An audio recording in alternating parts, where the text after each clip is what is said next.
All right, welcome to the Badass Lifter podcast, formerly known as the Who's Lifting Today podcast. If that's how you know it as, watch the previous episode because we've talked about why the podcast name is changing, as well as like how the focus is changing. But yeah, welcome. We're going to be talking about, first steps in your strength training journey.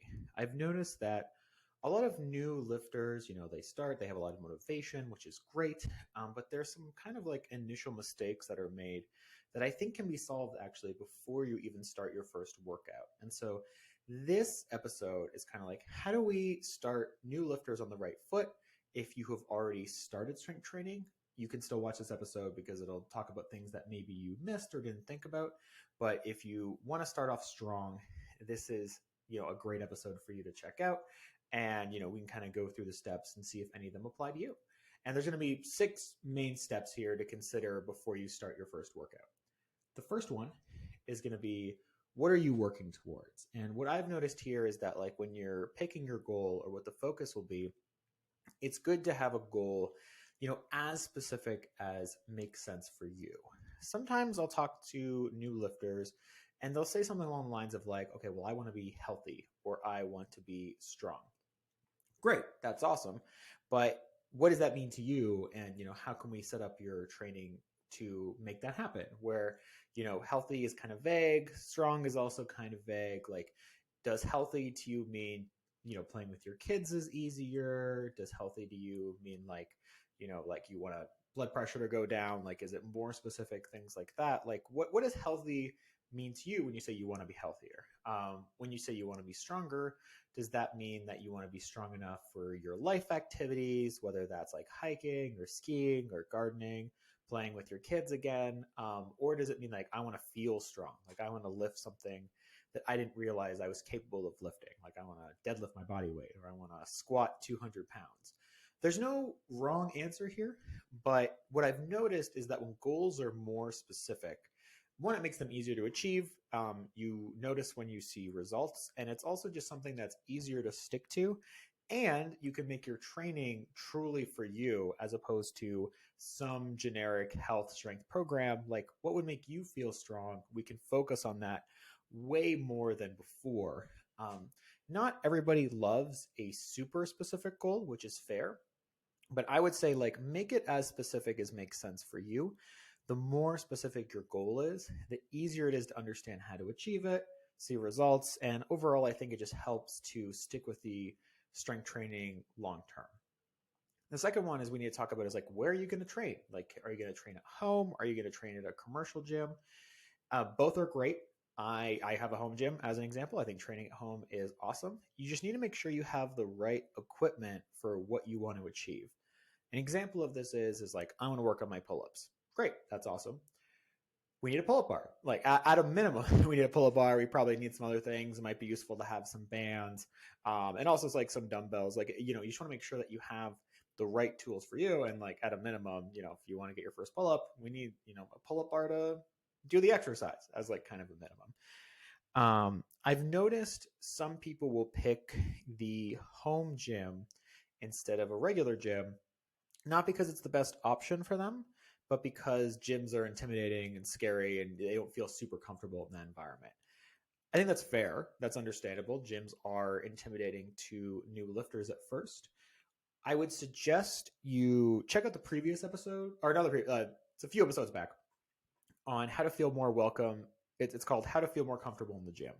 And I talk about like, how to start feeling better in a gym environment, that you don't feel as intimidated, that you can feel comfortable going, because I want you to pick the right environment for you. And that might still be a home gym, but I don't want you picking the regular gym just because it's scary at this time. There are things we can do to make the gym less scary. And so I don't want that to be the reason why you feel like the home gym is the best place for you. You should pick based on whether the convenience of a home gym makes more sense than access to all the equipment in a regular gym. So watch that episode. It's a few episodes back. And if that's, watch that first before you decide if the gym is too scary. The third one is I want you to pick like a start date. So sometimes when I talk to people they want to start their lifting journey, they'll say like, "Oh, I'll start soon," or "I'll start when I have the right mindset." I think the challenge with this is that like you're never going to be fully ready to start, and actually getting started is probably the best thing you can do to feel ready. Like it's like the reason you don't feel ready is because you don't have that experience. And so getting that experience is going to be the thing that will make you feel ready. And the reason you don't want to just go and just say like, "I'll do it soon," is this might never happen. So you want to pick like an actual date and be like accountable to that date. Like, I'm January 8th. That's when I'm going to start training. You know, now, if you are starting in January, I think it's important to know that like, listen, you should start when like you feel ready, and that's or mostly ready, like we talked about. And if that's January, that's fine. Maybe the New Year's resolution is motivating you to go to the gym. Just know that the gym is busier in January. It's probably the busiest time to go. September is like also a busy time because sometimes people will go like post summer. But like January is the toughest for sure. You can still start in January. I don't have like a problem with that, but just know that that's the busiest it'll be, and that it dies down. February it'll be less busy. March it'll be back to its normal self. So just know that if your start date happens to be January, and then again, kind of the same for September. September will be busy. October it'll be back to normal. I also want you to like look at your schedule and say like, okay, what days realistically work for you during your week? And I want this to be like very, very realistic. What actually makes sense for your life? And I would say shoot lower than higher in terms of number of days you work out. The reason for this being is that if you shoot too low, like let's say you decide to train 2 days a week and realize you have more time, you can always add more days. That option is always there. But if you shoot too high, let's say you did 4 days a week and that became too much, that can kind of ruin motivation sometimes or make it feel like you're not ready for strength training. I would rather you start at 2 days a week and realize that you need 3 days a week, or 3 days a week works for your schedule, than try and train 4 days a week and then you can't stick with it and then you feel bad about it and then maybe you don't stick with it for that reason. Shoot lower as opposed to higher. I think also when you're scheduling this in, I want you to be realistic on like the time and what is your likelihood of going at that time. So I'll use myself as an example. I'm not really like a morning person, especially not like early mornings. So even, saying that I'll go to the gym at 5 a.m. is very unlikely. Even though I am technically free, I could go to the gym at that time, but like I'm just not a morning person. And the idea of waking up at 4 to go lift weights at 5 when it's not my thing is unlikely. So I want you to like look at your schedule and be like, okay, I have put this day and this time of the week. This makes sense. This makes like, I think I could make this time. I like makes sense to me. And like, that's going to be different for everybody. Maybe some of you are morning people, in which case, like, yeah, like you can go train in the morning and that works for you. Maybe you're not a night person and 7 p.m. doesn't work. Or maybe it's the opposite of that, and that you're more of an evening person. So 7 p.m. makes more sense for you and 5 a.m. doesn't. Like, this, I don't have like a hard answer for you on this one. Like, you're going to really have to understand yourself and like what time actually makes sense for you. When you're making the schedule, you don't need to follow it 100%. And this can change over time. So like, make the schedule, let's say Monday, Wednesday, Friday at 3 p.m. That's the time you've picked for yourself. And then if it doesn't work for you or Friday doesn't work for you, like maybe having like a backup day. So if Friday doesn't work, try Saturday, like have Saturday as the backup day.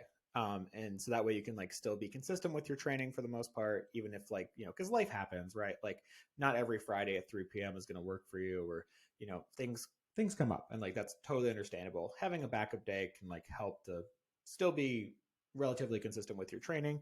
And again, like doesn't need to be 100%. You just kind of want like some kind of schedule to follow, because having a schedule just like, makes it easier to jump into strength training.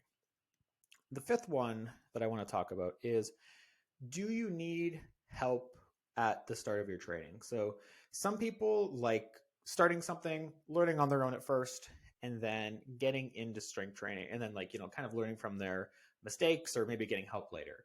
Some people like having help first thing, like before they do anything, like they're gonna join a class first.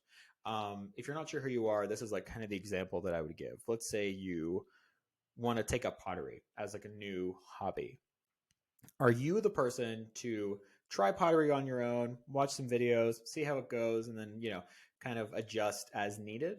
Or are you the person who, like, I want to take up pottery, I'm going to go to a pottery class and I'm going to learn how to potter, I don't know what the verb is, but you want to learn more about pottery and you take a pottery class. Um, Again, there's no wrong answer. Both of these are totally fine. But same for strength training, like you got to know what works best for you. Like if you know that you need a guide, work on that. Or if you want to try it out first and like learn on your own and then like maybe get a guide later, then yeah, again, both are fine. You just got to know what's best for you. The sixth one, and this is like the final of the 6 steps that I have, is do you have something to follow? So I think when you're new to strength training, you go into the gym, there's lots of different options, people are doing different things. You want to make sure that like you have some kind of guide or like a program made for you or like a workout sheet or something, like something either you found online or in an ideal scenario something that was made for you. You want something to work on, something to focus on. And the reason for this being is that when you're in strength training and you just walk in and think that you're going to figure it out on your own, there's just a lot of options and it can be overwhelming and it can be confusing on what you should focus on. Having some kind of workout guide or program to follow is going to help start your strength training and at least give you some kind of direction in a world that you are not familiar with yet. Going through these 6 steps, we're going to do like a quick recap here. First one is, what are you going to work towards? Be as specific as you can. Are you going to train at home or in the gym? 3, are you going to pick a start date, like a real, like put it on the calendar kind of start date.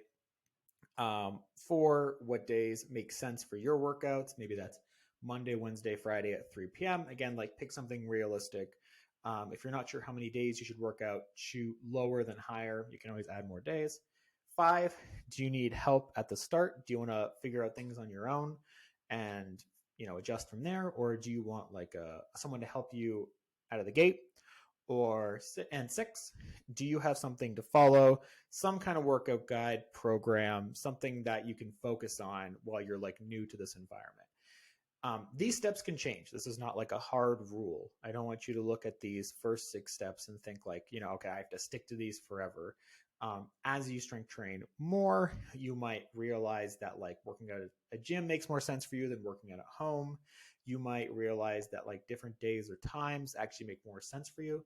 That's all part of the process, and that's totally fine. This is not about being perfect. This is about having some kind of structure beforehand to minimize any issues that might come up later. And so we don't need to have no issues, but we just want to, I've noticed that when you do these 6 steps, that tends to lead to like a good start and minimizes issues that could have been resolved at the start of the training. Let me know your thoughts, but thanks for listening to the Badass Lifter podcast.